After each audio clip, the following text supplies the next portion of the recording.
Let's head now to the Middle East, where Syria's Assad regime has collapsed after rebel forces stormed the capital of Damascus on Sunday.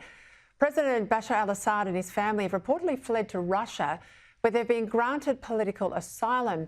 The big question now is who or what will fill the political vacuum in this very unstable part of the world. Joining me now to discuss this, the Director of Strategic Analysis Australia, Jennings.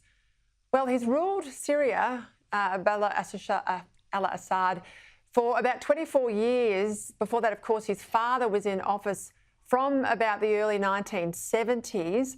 Now that he has fled, who or what's going to fill the vacuum, Peter?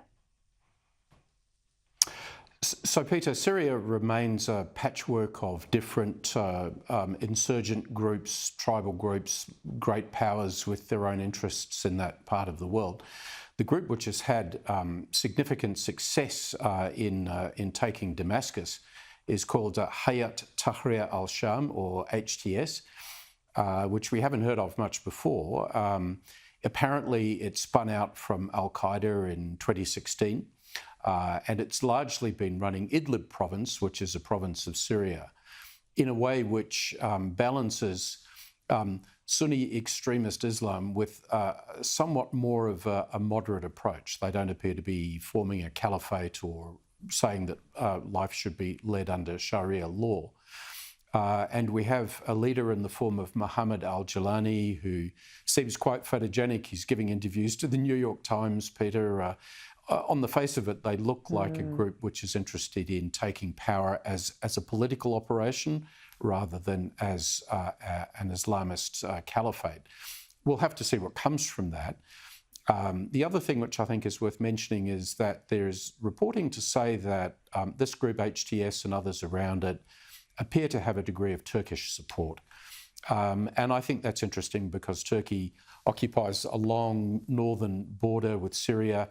It's been fighting for decades Kurdish elements on that border, both north and south of the border. Turkey has a pressing interest in who runs Syria. So it's a welcome change. Al-Assad was a butcher, but I don't think we can assume at this point that the HTS group that's taken over is necessarily going to be better, just different. I think that's where we should start viewing their behaviour, and we'll see what happens from here. Yeah, I have to say, when you say they've got al-Qaeda DNA, which is what I'd read earlier over the weekend, I think that's a concern in itself. Talk to me about the Kurds. I suspect there's going to be trouble there, and there's been obviously decades and decades of difficulty. And we know through that corridor from Turkey, there was a lot of movements of Westerners, radicalised Westerners, into Islamic State. What about Iran in all of this as well? So Iran continues to lose badly in 2024. It's had its proxy forces decimated both in Gaza and in Lebanon. And Hezbollah, which has a military presence in Syria, gave up the fight before they actually had to encounter HTS. This is bad news for Iran's strategy to try and strangle Israel by relying on proxy forces like Hezbollah. So a big setback for them, and a big setback for Russia. It seems like the Russians may have cut a deal, whether it's permanent or temporary, we don't know. They didn't fight the HTS group, but they're keeping their airbase and their maritime port, at least for the moment, or maybe they're just planning a more orderly withdrawal. But the countries that benefit, I think, so far we can say is Israel, potentially the United States. The countries that are losing is Iran and Russia.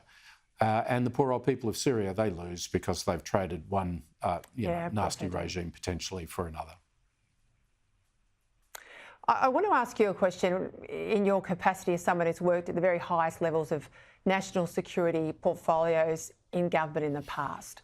So we have we now know it as a terror incident, but Blind Freddie could have told you that there on Friday morning. We've got a terror incident in relation to this at this synagogue in Melbourne. The Prime Minister takes 3+ days to even convene an NSC meeting. He refuses an opposition leader request on Friday for an AFP briefing. I understand that was held late today, but he denied it for a number of days. He only announces this multi-agency task force on combating anti-Semitism after the opposition demanded he set one up. He's put money on the table for extra security, but he won't allow Jewish leaders to use it for armed guards despite this terror attack. What do you make of that sort of behaviour from the Prime Minister? Well, it is a case that he's never had the reflexes to deal with national security issues, and that's been on display in this event. You know, I asked myself the question, Peter, what would John Howard have done? Knowing that an attack on a synagogue had taken place as he got onto an aircraft to fly to Perth, he would have said, as soon as I'm off the plane, I want to have a virtual NSC meeting. That meeting would have had police and ASIO and other security officials there, and I think could have decided pretty much on the spot, that is to say by Friday afternoon, that this was something to be treated as a potential terrorist attack. And I think John Howard would then have come back to Australia to visit the synagogue on Friday. Not this shambolic idea of visiting a totally different synagogue in Perth on Saturday, on Shabbat, and somehow breaking into a youngster's bar mitzvah. All of this is strategically ham-fisted and politically ham-fisted. You are not wrong. I've got to leave it there. I apologise, Peter, but just spot on. Thank you for your time.